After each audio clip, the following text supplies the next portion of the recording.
إن المتقين في جنات وعيون ادخلوها بسلام آمنين ونزعنا ما في صدورهم من غل إخوانا على سرر متقابلين لا يمسهم فيها نصب وما هم منها بمخرجين نبئ عبادي أني أنا الغفور الرحيم وأن عذابي هو العذاب الأليم ونبئهم عن ضيف إبراهيم إذ دخلوا عليه فقالوا سلاما قال إنا منكم وجلون قالوا لا توجل إنا نبشرك بغلام عليم قال أبشرتموني على أن مسني الكبر فبم تبشرون قالوا بشرناك بالحق فلا تكن من القانطين قال ومن يقنط من رحمة ربه إلا الضالون قال فما خطبكم أيها المرسلون قالوا إنا أرسلنا إلى قوم مجرمين إلا آل لوط إنا لمنجوهم أجمعين إلا امرأته قدرنا إنها لمن الغابرين. بے شک متقی لوگ باغوں اور چشموں میں ہوں گے، یعنی جنت میں. ان سے کہا جائے گا ان میں سلامتی اور امن کے ساتھ داخل ہو جاؤ، یعنی ایک دوسرے کو سلام کرتے ہوئے، ہر تکلیف سے بچتے ہوئے، نہ موت کا ڈر، نہ نکالے جانے کا ڈر، نہ کسی نعمت کے ختم ہونے کا ڈر، نہ اللہ کی ناراضگی کا ڈر. سارے ہی ڈر ختم ہو گئے. اور ان کے سینوں میں جو بھی کینہ ہے ہم اسے نکال دیں گے. وہ بھائی بھائی بن کر آمنے سامنے اونچی نشستوں پر بیٹھے ہوں گے، یعنی سوشلائزنگ بھی ہوگی. اور نیک لوگوں کے درمیان دنیا میں جو تھوڑی بہت قدورتیں پیدا ہو جاتی ہیں، انسان ہونے کے ناطے کچھ غلط فہمیاں ہو جاتی ہیں، وہ جنت میں جانے سے پہلے صاف کر دی جائیں گی. اصل میں یہ جو کینہ ہوتا ہے نا، یہ دل میں جڑ پکڑ لیتا ہے کہ آپ دوسرے کی نفرت کو دل میں چھپائے ہوئے ہوتے ہیں کہ بس کوئی موقع ملے گا تو میں اس کو مزہ چکھاؤں گا، یعنی انتقام کی نفسیات دل میں پرورش پانے لگتی. تو اس طرح کی وہ جو اندر رگوں میں سما گئی نا، کوئی چیزوں بھی نکال کے پھینک دی جائے گی. صحابہ میں بھی آپس میں ناراضگی ہو جاتی تھی، حالانکہ وہ جنتی لوگ تھے. تو دنیا میں مخلص لوگوں کا ملنا ایک بہت بڑی نعمت ہوتی ہے، لیکن مخلص سے مخلص لوگوں کے درمیان بھی کبھی کبھی مس انڈرسٹینڈنگ ہو ہی جاتی ہے.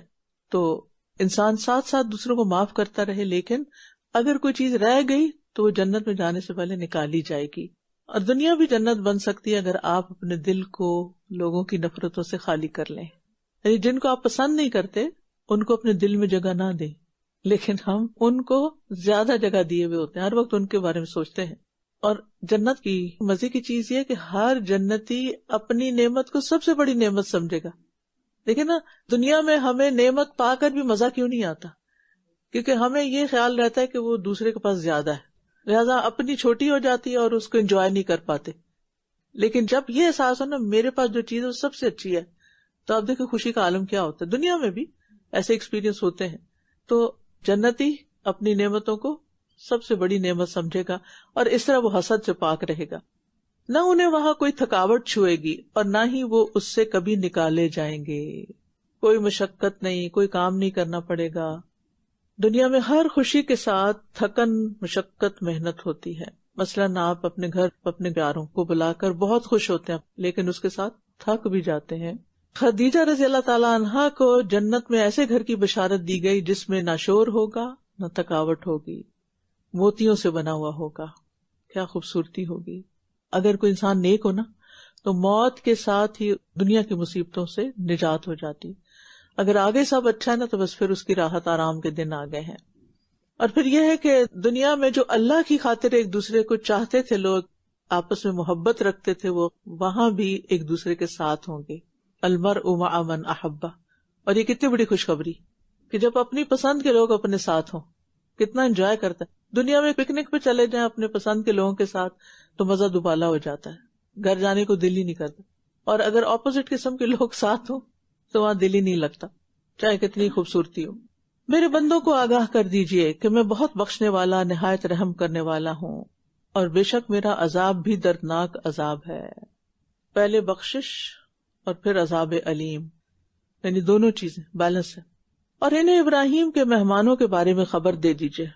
جب وہ اس کے پاس داخل ہوئے تو انہوں نے سلام کہا. اس نے کہا ہم تو تم سے خوف زدہ ہیں. انہوں نے کہا ڈرو نہیں، ہم تمہیں ایک بہت علم والے لڑکے کی خوشخبری دے رہے ہیں. جس کو علم سے محبت ہو اس کے لیے علم والا بچہ تو آنکھوں کی ٹھنڈک ہوتا ہے. پھر آپ کے بچوں کی شادی پہ بھی آپ خوش ہوتے ہیں، سب چیزوں پہ، اور ڈگری لینے پر بھی، کوئی بڑی سے بڑی ڈگری. لیکن کچھ والدین کی چوائس کچھ اور ہوتی ہے. میری پی ایچ ڈی کی ڈگری مجھے ملی جس دن تو میں نے اپنے والد کو فون کیا کیونکہ ان کی بہت محنت تھی میری زندگی میں. تو اس وقت یو کے سے فون کرنا بڑا مشکل ہوتا تھا، 1 منٹ کا 1 پاؤنڈ لگتا تھا، تو وہ مختصر سی بات کرنی ہوتی، اور میرے والد ویسے ہی مختصر بات کرتے تھے. تو میں نے کہا الحمدللہ آج میں کامیاب ہو گئی، میرا کمپلیٹ ہو گیا. کہنے لگے ہاں مجھے اس کی بھی خوشی ہے لیکن تمہارے حج کرنے کی بہت خوشی ہے، کیونکہ اپنے اسٹڈی ٹور کے دوران میں نے حج کر لیا تھا. تو وہ پہلا حج تھا میرا، پہلی دفعہ ہی بلکہ گئی تھی. تو میں جب اس کو پڑھتی ہوں کہتی ہوں وہ کتنے خوش ہوئے ہوں گے، کیونکہ ابراہیم علیہ السلام کو خود علم سے کتنی محبت تھی، جو انہوں نے دعائیں مانگی تھی جو پیچھے آپ پڑھ چکے ہیں کہ اللہ میری نسل میں سے ایسا پیدا کرنا کہ یتلو علیہم آیاتہ ویزکیہم ویعلمہم الکتاب والحکمہ. اور یہ نہیں کہا اس کا اتنا بڑا بزنس ہو، اتنا مال ہو اس کے پاس، کیا مانگا؟ علم والا مانگا. تو یہاں بھی ان کو علم والے بچے کی خوشخبری، یعنی اسماعیل علیہ السلام تو تھے ہی پہلے، اب یہ اسحاق علیہ السلام کی خوشخبری مل رہی ہے. اس نے کہا کیا تم اس حال میں مجھے خوشخبری دے رہے ہو کہ میں بڑھاپے کو پہنچ چکا ہوں؟ تو تم کس بات کی خوشخبری دے رہے ہو؟ انہوں نے کہا ہم تمہیں سچی خوشخبری دے رہے ہیں، بس تم مایوس ہونے والوں میں شامل نہ ہو. اس نے کہا اور اپنے رب کی رحمت سے گمراہوں کے سوا کون مایوس ہوتا ہے؟ یعنی میں بالکل مایوس نہیں ہوں. مایوسی کی بات نہیں، لیکن حیرت ہوتی ہے نا، یقین ہو بھی تو کہتے ہو گیا، واقعی آج ہو گئی یہ بات. اور اللہ کی رحمت سے مایوس ہونا کفر تک پہنچا دیتا ہے. ضالون ہی مایوس ہوتے ہیں. اللہ اکبر. آپ دیکھیے کہ اگر ہمیں کوئی کہے کہ تم گمراہ ہو کیونکہ تمہارے اندر بہت مایوسی ہے تو ہم اس کی خبر لے لیں. اللہ تعالیٰ یہاں فرما رہے ہیں وَمَن يَقْنَطُ مِن رَحْمَةِ رَبِّهِ إِلَّا الضَّالُّونَ. تو مایوسی کا علاج کیا ہے؟ قرآن سے شفا حاصل کرنا. مایوسی جو تھی نا دیمک کی طرح اندر سے کھوکھلا کر دیتی ہے انسان کو. جب کسی چیز کے بارے میں مایوسی ہونے لگے نا، دل چھوٹا ہونے لگے، تو سوچیں کہ یہ وقت تو گزر جائے گا، کیوں نہ خوش ہو کے گزار لیں. یا پھر آپ اپنی ایسی مصروفیت رکھیں کہ جس میں نا امیدی اور غم اور مایوسی یہ آپ کو گھیرے نہیں. یہ شیطان کی چال ہوتی ہے کہ وہ ان میں سے کسی نہ کسی چیز میں آپ کو مبتلا کر دیتا ہے تاکہ پھر آپ اللہ سے دور ہو جائیں اور اس کے پھندے میں آ جائیں. اس نے کہا اے بھیجے ہوئے فرشتوں تمہارا کیا معاملہ ہے؟ انہوں نے کہا ہم ایک مجرم قوم کی طرف بھیجے گئے ہیں. نام نہیں لیا، اشارہ تھا قوم لوط کی طرف. سوائے آل لوط کے ہم ان سب کو ضرور بچا لیں گے مگر اس کی بیوی. ہم نے طے کر رکھا ہے کہ ضرور وہ پیچھے رہ جانے والوں میں سے ہے. فَلَمَّا جَاءَ آلَ لُوطٍ الْمُرْسَلُونَ قَالَ إِنَّكُمْ قَوْمٌ مُنْكَرُونَ قالوا بل جئناك بما كانوا فيه يمترون وأتيناك بالحق وإنا لصادقون فأسر بأهلك بقطع من الليل واتبع أدبارهم ولا يلتفت منكم أحد وامضوا حيث تؤمرون. وَقَضَيْنَا إِلَيْهِ ذَلِكَ الْأَمْرَ أَنَّ دَابِرَ هَؤُلَاءِ مَقْطُوعٌ مُصْبِحِينَ وَجَاءَ أَهْلُ الْمَدِينَةِ يَسْتَبْشِرُونَ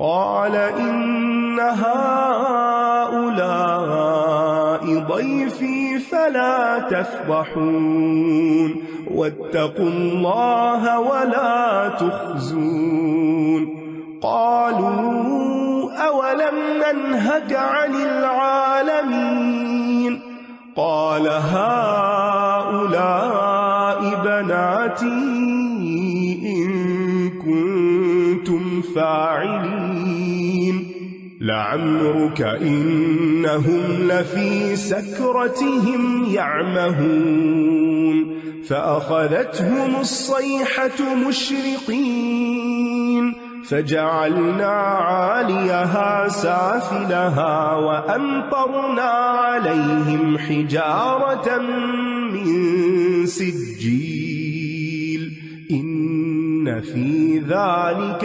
لَآيَاتٍ لِّلْمُتَوَسِّمِينَ وَإِنَّهَا لَبِسَبِيلٍ مُّقِيمٍ إِنَّ فِي ذَلِكَ لَآيَةً لِّلْمُؤْمِنِينَ وَإِن كَانَ أَصْحَابُ الْأَيْكَةِ لَظَالِمِينَ فَانْتَقَمْنَا مِنْهُمْ وَإِنَّهُمَا لَبِإِمَامٍ مُبِينٍ۔ پھر جب وہ بھیجے ہوئے فرشتے آل لوط کے پاس پہنچے تو اس نے کہا بے شک تم انجان معلوم ہوتے ہو۔ انہوں نے کہا نہیں، بلکہ ہم تیرے پاس وہ عذاب لائے ہیں جس میں یہ شک کر رہے تھے، اور ہم تیرے پاس حق لے کر آئے ہیں، اور بے شک ہم سچے ہیں۔ پس تم اپنے گھر والوں کو رات کے ایک حصے میں لے چلو اور خود ان کے پیچھے پیچھے چلتے رہو، اور تم میں سے کوئی ایک بھی پیچھے مڑ کر نہ دیکھے، اور جہاں کا تمہیں حکم دیا جا رہا ہے وہیں چلے جاؤ۔ لوط علیہ السلام اللہ کے نبی تھے، لیکن انہیں کیا کہا جا رہا ہے کہ گھر والوں کے پیچھے چلو۔ اگر آپ اپنے آپ کو کوئی بڑی ہستی سمجھتے ہو اور آپ کو کہا جائے کہ آپ سب کے پیچھے چلیں تو کیسا محسوس کریں؟ ہم فوراً سوچ لیتے ہیں کہ شاید یہ ہماری بےزتی ہو گئی۔ اللہ کے نبی ہیں، یعنی کسی کی عظمت کا تقاضا یہ نہیں ہوتا کہ وہ ہمیشہ آگے ہی ہو۔ جو راعی ہوتا ہے، بکریوں کا گڈریا ہوتا ہے، وہ کہاں ہوتا ہے؟ پیچھے ہوتا ہے، حالانکہ وہ لیڈر ہوتا ہے ان کا۔ اور پھر ایک اور چیز جس سے منع کیا گیا کہ پیچھے مڑ کے نہیں دیکھنا۔ کیوں؟ کیونکہ جب پیچھے مڑ کے دیکھیں گے اور عذاب آ رہا ہوگا تو دل میں کیا ہوگا؟ دل میں رکت پیدا ہو جائے گی، اور خیال نہ آ جائے کہ شاید ان لوگوں کے ساتھ زیادتی ہو گئی۔ اور وَامْضُوا حَيْثُ تُؤْمَرُونَ، جہاں جانے کا کہا گیا نا، بس جاتے جاؤ، چلتے جاؤ، اپنے کام پہ توجہ رکھو، غیر ضروری چیزوں میں نہ پڑو۔ اور ہم نے اس کی طرف یہ بات پہنچا دی کہ صبح ہوتے ہی ان لوگوں کی جڑ کاٹ دی جائے گی، یعنی قوم لوط کی ہلاکت کا وقت صبح کا مقرر کیا گیا، اور اس شہر کے رہنے والے خوشیاں مناتے ہوئے آ پہنچے فرشتوں کی آمد پر۔ سمجھا کہ یہ انسان ہے اور ان سے ہم برا کام کریں۔ اس نے کہا یہ لوگ میرے مہمان ہیں، لہٰذا تم مجھے رسوا نہ کرو اور اللہ سے ڈرو اور مجھے ذلیل نہ کرو۔ انہوں نے کہا کیا ہم نے تجھے جہان والوں سے منع نہ کیا تھا، یعنی اوروں کا ٹھیکہ نہ لو۔ اس نے کہا یہ میری قوم کی بیٹیاں ہیں، اگر تمہیں کچھ کرنا ہی ہے تو ان سے نکاح کر لو۔ آپ کی زندگی کی قسم، بے شک وہ اپنے نشے میں اندھے ہو رہے تھے۔ یہاں اللہ تعالیٰ نبی صلی اللہ علیہ وسلم کی تکریم فرماتے ہیں کہ آپ کی زندگی کی قسم کھاتے ہیں، اور اللہ جس کی چاہے کھا سکتا ہے۔ ہمارے لیے جائز نہیں کہ ہم ہر چیز کی قسم کھائیں سوائے اللہ کے۔ اور نبی کی قسم کھا کر کیا بات کہی گئی کہ یہ لوگ اپنی گمراہیوں میں بھٹکے ہوئے ہیں، یعنی نشے کا شکار ہیں، اس حد تک اس میں ملبس ہیں۔ بس سورج طلوع ہوتے ہی ایک چنگاڑ نے انہیں پکڑ لیا، پھر ہم نے اس بستی کے اوپر کے حصے کو نچلا کر دیا، اللہ اکبر، اور ہم نے ان پر پکی ہوئی مٹی کے پتھروں کی بارش برسائی، یعنی جب وہ اخلاقی پستی میں گر گئے تو اللہ نے ان کی بستی ہی الٹ دی، نیچا کر دیا ان کو۔ بے شک اس میں اہل فراست کے لیے کئی نشانیاں ہیں۔ فراست کہتے ہیں علامات سے کسی نتیجے پہ پہنچ جانا، آثار سے کسی نتیجے پر پہنچنا۔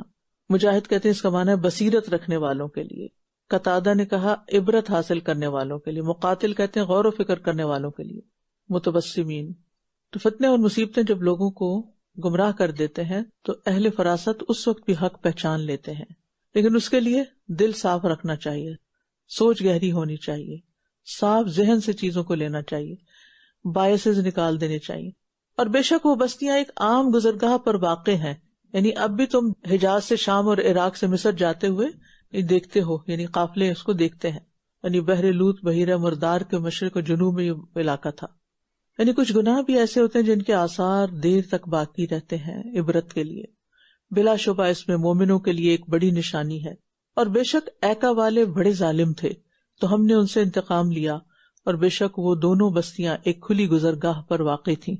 وَلَقَدْ كَذَّبَ أَصْحَابُ الْحِجْرِ الْمُرْسَلِينَ وَآتَيْنَاهُمْ آيَاتِنَا فَكَانُوا عَنْهَا مُعْرِضِينَ وَكَانُوا يَنْحِتُونَ مِنَ الْجِبَالِ بُيُوتًا آمِنِينَ فَأَخَذَتْهُمُ الصَّيْحَةُ مُصْبِحِينَ فَمَا أَغْنَى عَنْهُمْ مَا كَانُوا يَكْسِبُونَ وَمَا خَلَقْنَا السَّمَاوَاتِ وَالْأَرْضَ وَمَا بَيْنَهُمَا إِلَّا بِالْحَقِّ وَإِنَّ السَّاعَةَ لَآتِيَةٌ فَاصْفَحِ الصَّفْحَ الْجَمِيلَ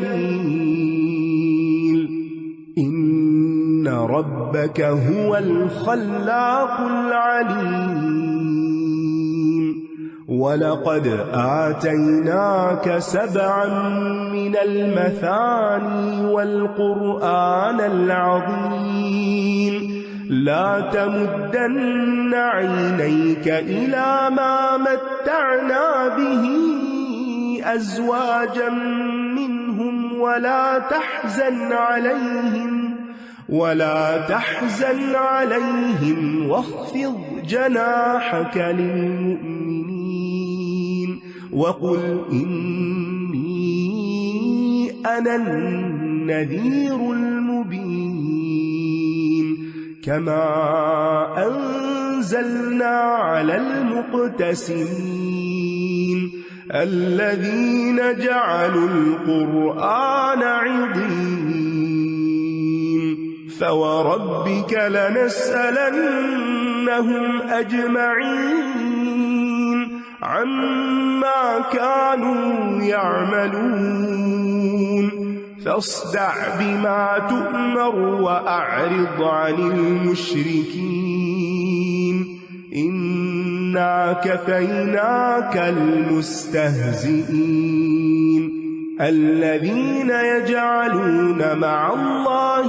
إلها آخر فسوف يعلمون وَلَقَدْ نَعْلَمُ أَنَّكَ يَضِيقُ صَدْرُكَ بِمَا يَقُولُونَ فَسَبِّحْ بِحَمْدِ رَبِّكَ وَكُن مِّنَ السَّاجِدِينَ وَاعْبُدْ رَبَّكَ حَتَّى يَأْتِيَكَ الْيَقِينُ۔ اور بے شک ہجر والوں نے بھی رسولوں کو جھٹلایا۔ ہجر کے لوگوں سے مراد قوم سمود ہے، اور ایک رسول کو جھٹلانا سب رسولوں کو جھٹلانا ہے۔ اور ہم نے انہیں اپنی نشانیاں دی، لیکن یہ ان سے اعراض کرتے رہے، اور یہ بے خوف ہو کر پہاڑوں میں گھر تراشتے تھے۔ یعنی ان کے پاس خداداد صلاحیتیں تھیں، طویل القامت تھے، لمبے قد والے تھے، مضبوط جسم والے تھے، لمبی عمر والے تھے، اس لیے سنگ تراشی اور انجینئرنگ میں انہوں نے کمال کر دیا۔ اتنے ماہر تھے کہ پہاڑ تراش کے ان کے اندر اپنے گھر بنا لیتے تھے، اور یہ اتنے مضبوط گھر تھے کہ زمینی اور آسمانی آفتوں سے محفوظ تھے، جیسے سیلاب، طوفان اور جانوروں وغیرہ سے۔ تو صبح سویرے انہیں ایک چنگھاڑ نے پکڑ لیا، یعنی ایسا عذاب آیا ان پر کہ جدھر ان کا خیال بھی کبھی نہ گیا تھا۔ تو جو کمائی یہ کرتے رہے وہ انہیں کچھ کام نہ آئی، یعنی موت سے نہ بچا سکی، اللہ کی پکڑ سے نہ بچا سکی، یعنی پتھروں میں گھر بنانا اور ان کی قابلیتیں، ان کا وہ سارا آرٹ اور کلچر۔ اور ہم نے آسمانوں اور زمین کو اور جو ان دونوں کے درمیان ہے حق کے ساتھ پیدا کیا ہے، اور بے شک قیامت ضرور آنے والی ہے، بس آپ ان سے حسن و خوبی کے ساتھ درگزر کیجئے۔ یعنی کس طرح درگزر کہ جس میں پھر دل میں کوئی چیز نہ رہ جائے، کوئی کینہ وغیرہ نہ ہو، جس میں شکوہ شکایات نہ ہو، صفح الجمیل، جیسے صبر جمیل میں بھی شکوہ نہیں ہوتا۔ اب دیکھیں کہ جو لوگ آخرت کی تیاری میں لگے ہوئے ہوتے ہیں نا، ان کے پاس دشمنیاں رکھنے، کینہ رکھنے اور چھوٹی چھوٹی باتوں کو ایشو بنانے کا کوئی وقت نہیں ہوتا، کیونکہ ان کے مقاصد بلند ہیں، انہوں نے دور جانا ہے۔ بے شک آپ کا رب بھی سب کو پیدا کرنے والا خوب علم والا ہے، اور بے شک ہم نے آپ کو بار بار دہرائی جانے والی 7 آیات اور عظمت والا قرآن عطا کیا ہے۔ 7 آیات کون سی ہیں؟ یہ سورۃ الفاتحہ کی ہے۔ ایسی سورت ہے جیسی سورت نہ کوئی تورات میں اتری، نہ انجیل میں، نہ زبور میں، اور نہ اس جیسی قرآن کریم میں۔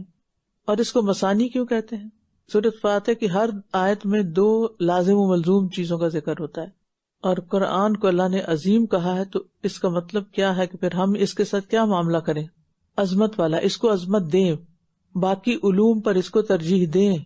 آپ اس ہمارے زندگی کی طرف ہرگز اپنی آنکھیں اٹھا کر نہ دیکھیں جو ہم نے ان میں سے مختلف لوگوں کو دیا ہے، اور نہ ان پر غم کیجیے، اور مومنوں کے لیے اپنے بازو جھکائے رکھیے۔ یعنی دنیا کا جو ساز و سامان ان کو ملا ہے اس کے پیچھے نہ جائیے، چند دن کی بات ہے یہ۔ اب یہ کہ آنکھوں کو نہ پھیلائیں۔ آنکھوں کو پھیلانے کا کیا مطلب ہے؟ دنیا کو لالچ اور حسد کی نظر سے نہ دیکھیں۔ اور پھر لا تمدن عینیک الی ما متعنا بہ ازواجا منہم، تو اللہ تعالیٰ جس سے محبت کرتا ہے اسے دنیا کی زینت کی بجائے نیک کاموں میں مشغول کر دیتا ہے۔ اور نبی صلی اللہ علیہ وسلم کی تعلیم جو ہے وہ اور آپ کا رویہ مومنوں کے لیے بہت مہربانی کا ہے، وَخْفِضْ جَنَاحَكَ لِلْمُؤْمِنِينَ۔ تو اللہ تعالیٰ کی ان نصیحتوں پر عمل کرنا جو ہے تمام اہل ایمان کے لیے، اگرچہ خطاب نبی صلی اللہ علیہ وسلم کو ہے، اللہ کے بندوں کے ساتھ نرمی اور شفقت کا برتاؤ کریں، ان کے لیے دل میں محبت اور خیر خواہی رکھیں، ان کے سامنے عاجزی اختیار کریں، اور کہہ دیجیے کہ بے شک میں تو کھلم کھلا خبردار کرنے والا ہوں، جیسا ہم نے تقسیم کرنے والوں پر اتارا۔ اس کی تفسیر مختلف طرح کی گئی کہ کون ہے یہ تقسیم کرنے والے۔ بعض نے کہا کفار مکہ ہیں، بعض نے کہا یہود و نصارہ ہیں، انہوں نے اپنی کتابوں میں بہت تحریف کر ڈالی ہے، جنہوں نے پڑھی جانے والی کتاب کو ٹکڑے ٹکڑے کر دیا، یعنی اس کو اہمیت نہ دی۔ اور یہاں پر قرآن کا لفظ آ رہا ہے نا، تو پہلے انبیاء کی کتابوں کو قرآن کیوں کہا جاتا تھا؟ کیونکہ وہ پڑھی جاتی تھی، قرأن سے ہے نا، قراءتن سے۔ داؤد علیہ السلام پر ان کا قرآن پڑھنا بہت آسان تھا، وہ تھوڑی دیر میں بہت کچھ پڑھ جاتے تھے۔ کچھ لوگوں کا آج بھی آپ دیکھیں کہ جلدی سے سپارہ ختم کر لیتے ہیں، اور کچھ لوگ بہت دیر لگاتے ہیں۔ بس آپ کے رب کی قسم ہم ان سب سے ضرور سوال کریں گے اس کے بارے میں جو یہ کیا کرتے تھے۔ بس جو حکم آپ کو دیا جا رہا ہے انہیں کھول کر سنا دیجیے اور مشرکوں سے اعراض کیجیے۔ جو مشرکین ہیں ان کے ساتھ بحث مباحثہ نہیں کریں۔ بے شک ہم آپ کو مذاق اڑانے والوں کے مقابلے میں کافی ہیں، اللہ تعالیٰ آپ کی حفاظت کرے گا۔ جو اللہ کے ساتھ دوسرا معبود بنا لیتے ہیں بس ان قریب یہ جان لیں گے، اور یقیناً ہم جانتے ہیں کہ بے شک آپ کا سینہ ان باتوں سے تنگ ہوتا ہے جو یہ بناتے ہیں، یعنی لوگوں کی مخالفتوں اور باتوں سے آپ دل تنگ ہوتے ہیں۔ اس کا علاج کیسے کریں؟ بس آپ اپنے رب کی حمد کے ساتھ اس کی تسبیح کیجیے۔ وہ کیسے؟ سبحان اللہ و بحمدہ، اور سجدہ کرنے والوں میں سے ہو جائیے، یعنی اطاعت گزار اور فرمانبردار لوگوں میں۔ اور سجدے سے مراد سجدہ ہی ہے، کیونکہ سجدے میں انسان اللہ کے بہت قریب ہو جاتا ہے، اپنی پریشانیاں اور غم بھول جاتا ہے، اور یہ مصیبتوں کا علاج ہوتا ہے۔ اور آپ اپنے رب کی عبادت کرتے رہیے یہاں تک کہ آپ کے پاس یقین یعنی موت آ جائے، یعنی کسی لمحے بھی زندگی کے اللہ کی عبادت سے غافل نہ ہو۔ ایون دنیا کے کام کاج کرتے ہوئے بھی اللہ کی یاد کو جاری رکھیں۔ تو ہمیں بھی موت تک کیا کرنا ہے؟ نیک کام جاری رکھنے ہیں، عبادتوں کا سلسلہ صرف رمضان تک نہ رہے۔